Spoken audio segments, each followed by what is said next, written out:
Hi, I'm Fel the Blythe, natural dyer, cat mom, and Hellenic polytheist.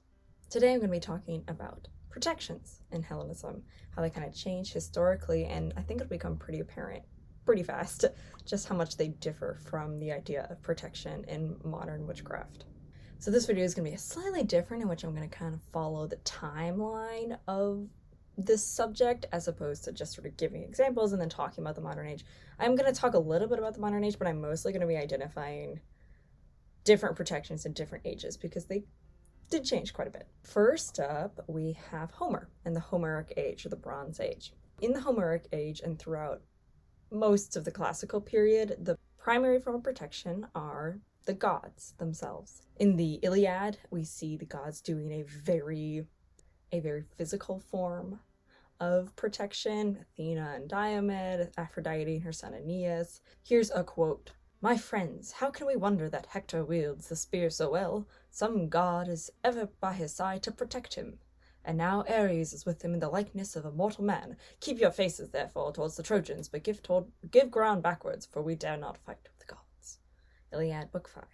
The whole part of the fight in the Iliad is winning the gods to one side. Each god is considered a protector of someone else, or a protector of a specific city, a specific side, and appeasing them could mean literal life or death, at least, especially in the Iliad. In the Odyssey, Odysseus is under the protection of Athena, guiding him and protecting him on his long journey home. Or should I say, his long Odyssey home. I'll see myself out. Primarily in the Homeric texts, gaining protection of the god works similar to other forms of supplication. A prayer was made in tandem with the sacrifice. If you could appease the god, you could probably get their protection. This was why cities also had patron deities, Athena in Athens, Hera in Argos. Festivals would honor said deities in grand displays of extravagant offerings in hopes that the deity would offer them their protection in the coming year. Additionally, specifically local river gods, the Potamoi, were considered protective. Many times a youth would dedicate themselves to a local river in exchange for their protection, and when it came time for them to transition to adulthood, they would cut their hair and give it to the river. This is what makes the scene in the Iliad especially poignant. He, Achilles, stood apart from the pyre of Patroclus and cut off a lock of fair hair, which he had grown long to give to the river Spercheios. And gazing out over the wide, wine-dark water, he spoke forth, "Spercheios, it was in vain that Peleus my father vowed to you that there, when I had won home to the beloved land of my fathers, I would cut my hair for you, and make you a grand and holy sacrifice of 50 rams, consecrate to the waters of your springs, where is your holy ground and your smoking altar. So the old man vowed, but you did not accomplish his purpose. Now, since I do not return to the beloved land of my fathers, I will give my hair into the keeping of the hero, Patroclus." Iliad, Book 23. I'm gonna need a minute.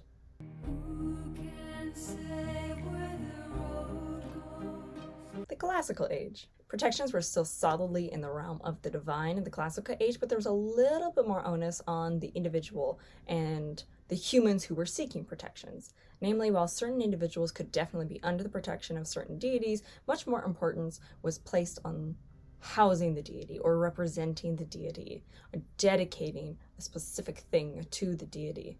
In my Altar Shrines and Sacred Spaces video, I said, "The altar is an unbreakable shield, stronger than any fortification tower." Temenoi were considered protective, and anyone within them was said to be under the care of that deity, though that was not always respected.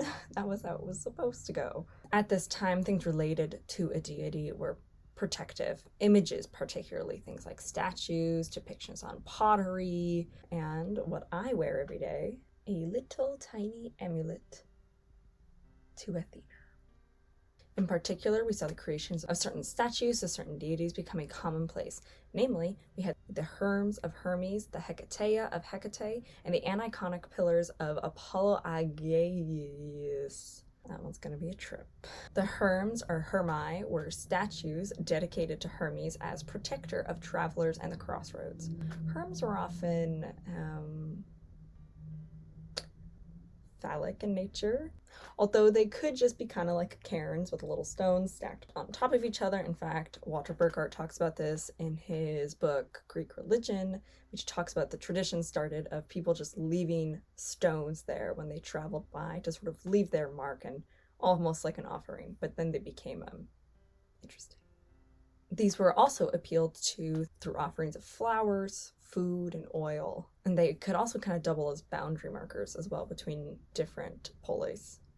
Here's a fun quote from Theophrastus in the Characters. When he sees a serpent in his house, if it be the red snake, he will invoke Sabazius. If the sacred snake, he will straightway place a shrine on the spot. He will pour oil from his flask on the smooth stones at the crossroads. As he goes by, he will fall on his knees and worship them before he departs. So I kept in the mention of the sacred snake for a reason. We're going to place that on hold, but we are going to get back to it. Next up, we had the Hekataia, or singular Hekataion. These were statues depicting a triple Hekate and were often erected at crossroads. They sometimes depicted her holding things such as torches, keys, or serpents.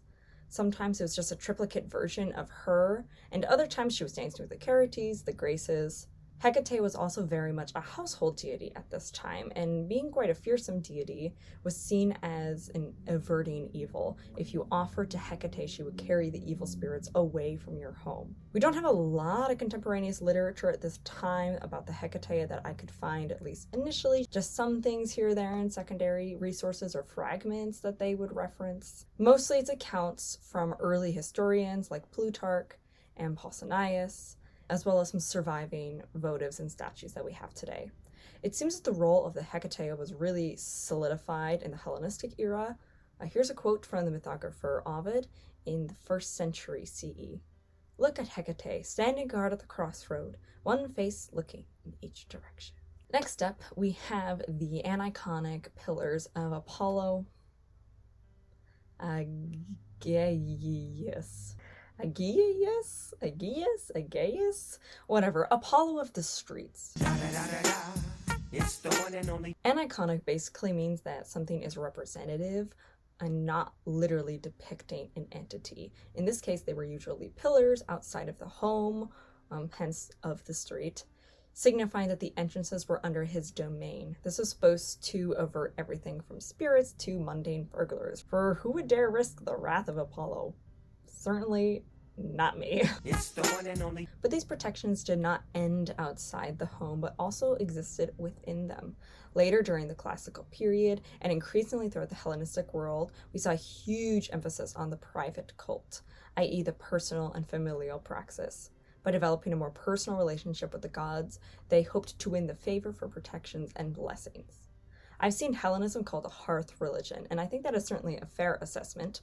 The hearth, except for very rare circumstances, was never put out, and prayers would often say to Hestia, which literally just means hearth, to Hestia first and last. So Hestia was naturally a deity to appease while at home in the hearth, which is her domain. But in addition to this, each oikos, each household, contains an Agathos Daimon, a good spirit. This is the sacred snake that I mentioned earlier. Debate exists over what exactly the daemon is, and it kind of changes from the beginning of the classical period and into the Hellenistic period, later the Roman period. I have a video planned about the Agathos Daimon, so I won't get super into it here, but basically the Agathos Daimon was depicted as a snake, and snakes were seen as generally being very protective and sacred, and this association goes back to the Minoan period. Think back to that quote from the Characters. When he sees a serpent in his house, if it be the sacred snake, he will straightway place a shrine on the spot. The sacred snake here is referring to the Agathos Daimon. It was customary to make monthly offerings to the daemon as an extremely important protective figure. Here he is. Although it's unclear if its protection extended far beyond the reaches of the home or if it was more of a locative deity, this is also, again, a subject of debate. Okay, he wants to be up here because he's a little baby.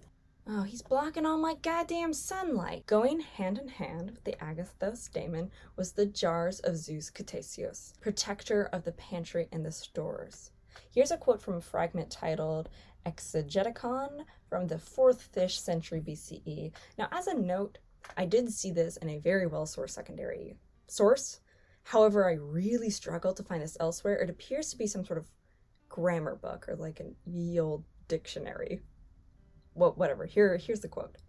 Also, Zeus Ktesios and the jars are also referenced by Burkert, and it's mentioned elsewhere too. But I just wanted to do the primary source and note about some of the complications around it. Put a lid on a 2-eared Kadiskos, i.e. a handled, a type of jar. Drape its ears with white wool, and from the right shoulder and from the brow dress it with saffron, and pour in ambrosia. Ambrosia is pure water, olive oil, mixed grain. That is what you put in. Autocleides exegeticon.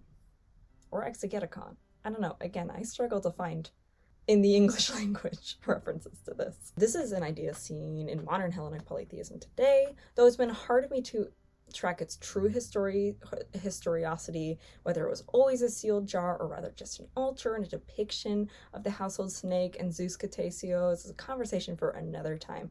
But just know when you look up a lot of modern Hellenic polytheists, they will talk about the Kadiskos and how to make it. I have my own way that I make it, and now I'm going to show you it. Here's my beautiful Kadiskos. See, I've got the snake up here, the Agathos Daimon, and inside of it I have vinegar, red wine, olive oil, water, and then various like folk herbs as well. I do mine kind of like revivalist style. I'll get into that maybe later. And now some of my favorite and most well-known forms of protection. The Gorgoneia, the evil eye, called the Mati in Greece, but it's also known as the Nazar or Eumolokio. You've definitely seen it. It's this thing. First I'm going to talk about Gorgoneia, and then I'm going to talk about the eye. Gorgoneia were a fascinating deep dive, and I'll probably make a video about the Gorgons in general because they're truly kind of odd. The basic is this. The Gorgoneia, or singular Gorgoneion, were depictions of gorgons, monstrous creatures, decapitated and used apotropaically. Important to note, it is only considered apotropaic when it is the head, or at least that's what was noted to me in the literature that I was reading. The use of the Gorgoneia as a form of protective magic is primarily seen at the beginning of the Classical Age. While there are depictions of Gorgoneia in Homer, from what it appears to be, it appears to be more of a form of intimidation to the enemy than it is exactly a form of spiritual protection. I guess I should also define apotropaic since I didn't do that earlier. Apotropaic just means like warding or warding off evil specifically. That's just what apotropaic means, but it's fun to say. It's extremely unclear, and there's been debate among scholars if they were used apotropaically then or if it was just an intimidation tactic. We probably won't ever know, but just know that there's a debate around that. Gorgoneia were often depicted on coins, necklaces, statues, pottery, and they decreased in size as the classical period went on until once we entered the Hellenistic era, we even had Gorgoneia rings. Now, I myself has actually made a little Gorgoneia medallion. I gave it to a friend who was traveling, embarking on dangerous things. So unfortunately, I don't have an example to show you, but I have made Gorgoneia before. They're actually a lot of fun to make. Highly recommend. The Mati. These apotropaic eyes were first seen on ancient Greek drinking vessels at around the 6th century BCE, though the belief in the evil eye and attempts to avert it have likely existed even earlier. So this evolved out of just drinking cups and spread through a significant portion of the world from the Mediterranean to West Asia to North Africa and then carried into North and South America as well. For the most part, just depictions of eyes were considered apotropaic and averting the evil eye. However, as cultures have changed, so have the beliefs around it, evolving into the charm that we recognize today, including with numerous ways to test for the evil eye or to cure it or to check if it has been cast. But from a purely classical era Greece perspective, it is generally the drawing of eyes themselves that are considered apotropaic. There were other apotropaic images, though none as prominent as the Mati and Gorgoneia. There's some evidence to suggest depictions of animals fighting with each other was somehow apotropaic, though scholarship on that is limited. Additionally, I will add, there is one more image that I would argue might even be more prominent than Mati and Gorgoneia, and that would be the phallus. Phalloi were considered apotropaic pretty much since antiquity, maybe even before, and then lasting well into the Middle Ages. I won't be going over that today as I personally have no interest in covering things I want protected in phallic symbols, Also, I worry about YouTube flagging me. But just know that if you look into apotropaic magic at this time period, you're gonna see it everywhere.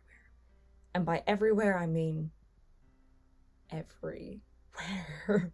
I'm going to wrap up my discussions of protections in the classical era by talking about a very unusual form of invoking divine protection, and that would be names. They're specifically called Theophoric names, names derived from a deity. Think Apollodorus, Demetrius, or just straight up naming your kid Hermes. This also applied to divine epithets, names like Alexander or Phoebe. They were names derived from heroes such as Ajax. Sometimes they were just generically theophoric, like the name we know today, Theodore.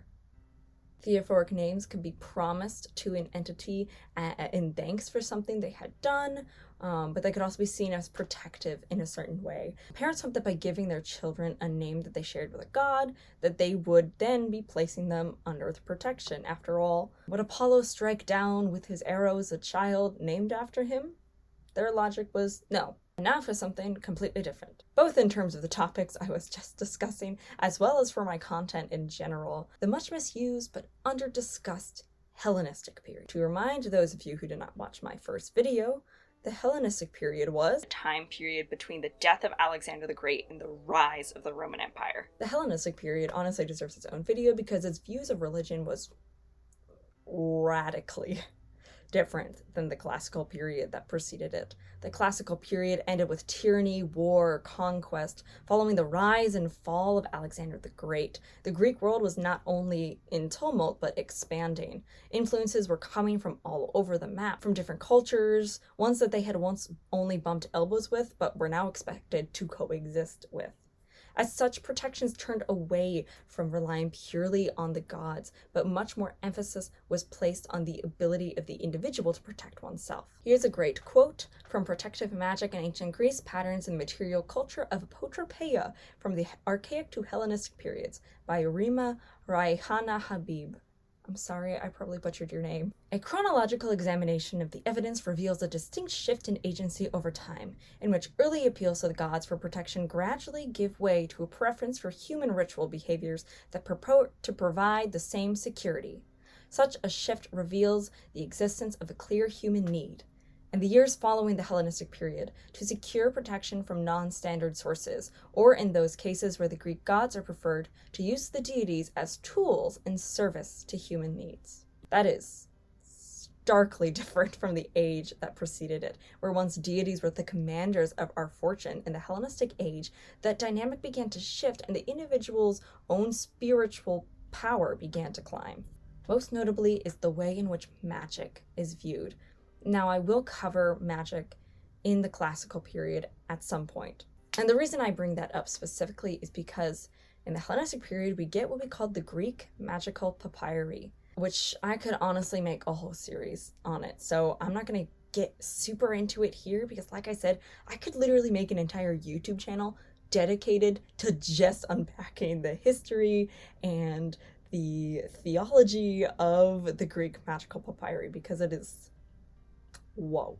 Just know that it is a collection of spells from the 2nd century BCE up to the 5th century CE. Oftentimes you see syncretism between Hellenism, Judaism, Religio Romana, Christianity, and Cometicism. This is really the first time that we're seeing protective spells in any regard. And by spell, I mean like a specific ritual done for protection as opposed to just a thing that is protective. The PGM is public domain, and most translations also list out the spells at the very beginning, so you can take a look over it and read it. So I'm actually going to link that in the description, because again, I'm not going to get into it right here, right now. Just know that the Hellenistic era is where we begin to see things recognizable as spells, as someone who, coming from modern witchcraft, might recognize them as spells. As I mentioned earlier, amulets and jewelry became increasingly important.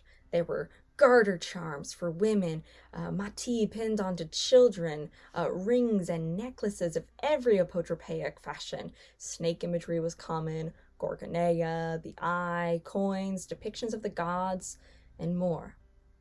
And by more, I mean more phalluses. Personal protective jewelry was commonplace by the Hellenistic Age. I touched on this briefly before, but the private cult was paramount to, I would argue, the public cult in the Hellenistic world.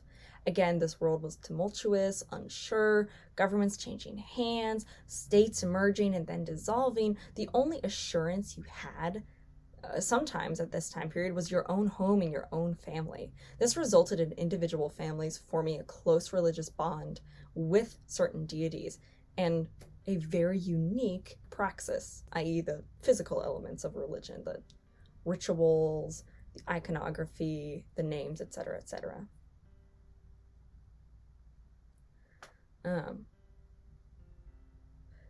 So as a result, many families had very, very close bonds with deities, going so far as to give them personal epithets, attaching their family name to the god. This was thought to be extremely protective and beneficial to the individual and their family, and in some cases, paper I'm linking below, there's an example of this being sort of passed on throughout the family, from the father to the son. This was bringing the gods out of the chaotic public sphere and into the personal. So how does this look today? Well, you've got a lot of options to pick from. With the exception of the PGM, protections in Hellenism are understood as being primarily apotropaic, warding off evil, as opposed to like an active spell type thing, which is what we would see in modern witchcraft. Additionally, protections didn't have to be redone, which is often what you see in modern witchcraft, where they talk about doing your protections every month. That's kind of like not a thing. As long as your object's not cursed, it's protective. Charms, images, names, prayers, all these things were considered protective. I personally prefer using the images of the gods as a form of protection, an iconic imagery. My house is also littered with altars, which are inherently protective, as I said before. Additionally, I actually do some forms of folk protections, again less spell-like and more like charms. There's nothing wrong with adding folk or modern witchy protections into your practice if that's what feels right for you. Like for my Kadiskos, like I've said, I actually put herbs in there that like correspond to certain things. So that's kind of where revivalism comes in a bit. So I went over a lot. So here's a quick rundown of protections that are available to you through Hellenism specifically. Praying to a god directly and asking for protection. This is like the number one way and the main way that I do this. Building a relationship with your local river. This is also something that I'm currently starting to do. Images of the gods, whether that's in the form of jewelry or in the form of a statue. Herms, Hekataia, or pillars for Apollo, Agyieus, at crossroads or thresholds. Building a relationship with the Agathos Daimon and household deities and household spirits. Apotropaic images. These can be worn or placed on something as a decoration. You can also carry apotropaic images with you, not like necessarily just wear them. Names. You could give yourself a name. There's also Hellenistic spells that are offered in the PGM. Jewelry and amulets of some kind. I don't recommend wearing certain apotropaic images.